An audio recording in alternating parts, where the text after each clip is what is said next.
I voted for Peter Obi, but you see, I didn't jump that queue for Peter Obi. I didn't smuggle anybody into the polling booth for Peter Obi. I didn't brandish a knife or threaten anybody in my polling unit for Peter Obi.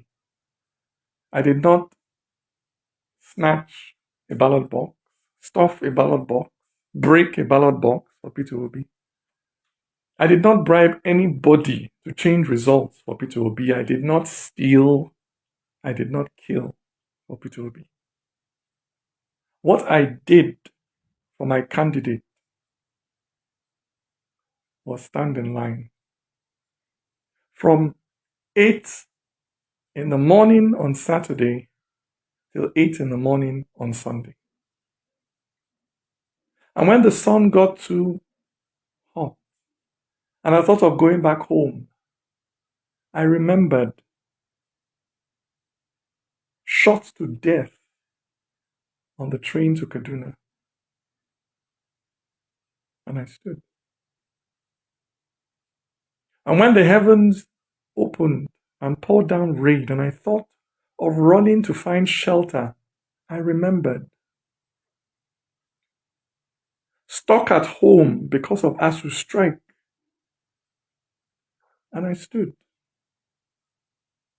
Through my hunger, through my thirst, through my worry about whether the children I left at home were fine. I stood. Because what I wanted to give my candidate, what I ended up putting in that box, was not a piece of paper. What I ended up putting in that box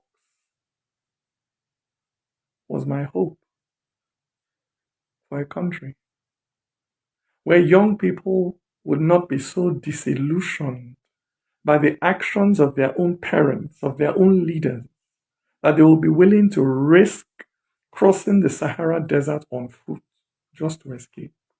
That was what I put in that book. That was what my presiding officer refused to upload. The future of that young boy who stood with me, who stood with us through the night, counting those votes. He was a first-time voter, pregnant with hope. But somewhere between our polling unit and the collation center, that boy's future was ambushed by a politician. A politician who used biro to cross out that boy's destiny. A politician who found where that boy had written hope and wrote over it new words, hopeless. Yes. It is a terrible thing, I tell you. When a Nigerian is kidnapped on their way to Zamfara or Makodi or Enugu. But it is infinitely worse when Nigeria herself is kidnapped on the way to the collation center. My brother, my sister, it is not Nigeria that has her foot on your neck. It is not the Fulani or the Igbo, the Christian or the Muslim that has wrapped their finger around your neck and is squeezing the civic life out of you. It is not Yoruba people who don't give a damn whether you eat, whether you have a decent house to sleep in, whether you're able to find a job 5 years after graduating.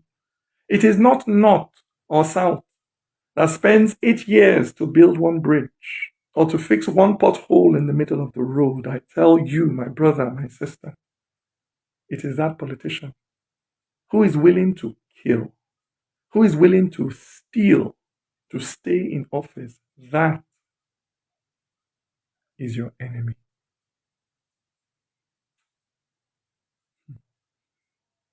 But like the serially abused, many of you have fallen in love with your kidnappers. And you admire the swagger of those who steal destiny. You admire the confidence of those who use the future of the Almajiri to fuel their cars. But not me.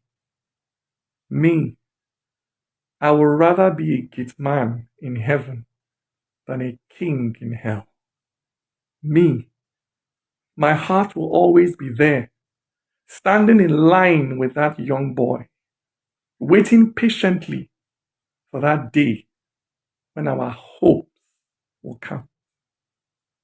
Mahmoud Yakubu, count our hope. For it is bearable, it is honorable to lose in a contest that is fair. But nobody who steals political power will use it for good. Mahmoud Yakubu, count our vote.